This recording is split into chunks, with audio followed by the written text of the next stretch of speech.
El Pleno del Congreso de la Ciudad de México aprobó la iniciativa que sanciona la violencia digital en la capital, conocida como la Ley Olimpia.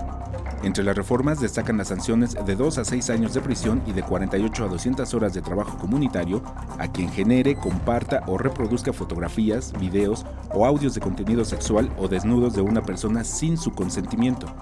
Más allá de una reforma al Código Penal, a la Ley de Acceso de las Mujeres a una Vida Libre de Violencia, lo que estamos decidiendo en este Congreso capitalino es apoyar una causa, es hacer visible la violencia digital,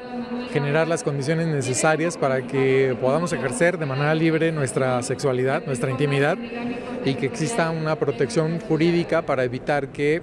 por diversas causas, eso se difunda sin nuestro consentimiento, sin el consentimiento de las mujeres.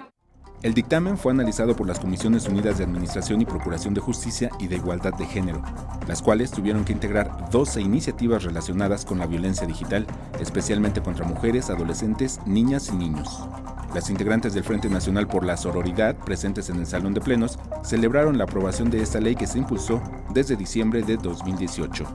Pues yo creo que esto es de las compañeras del Frente Nacional por la Sororidad,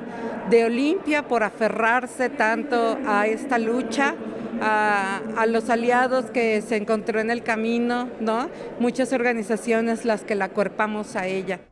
Además, se establecen medidas de seguridad por parte de las autoridades para que las mujeres puedan acceder a la interrupción, bloqueo, destrucción o eliminación de imágenes, audios y videos de contenido sexual íntimos de una persona sin su consentimiento,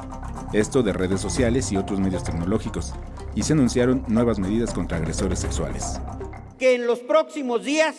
estaremos presentando el dictamen y presentando al Pleno de este Congreso la ley que crea el Banco de ADN de la Ciudad de México, y que también estaremos trabajando de manera muy intensa en la ley que crea el registro de agresores sexuales de la Ciudad de México.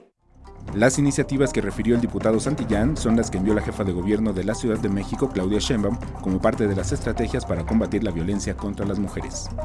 Imágenes, Javier Martínez, información y voz, Alberto Álvarez Santana, 21 Noticias.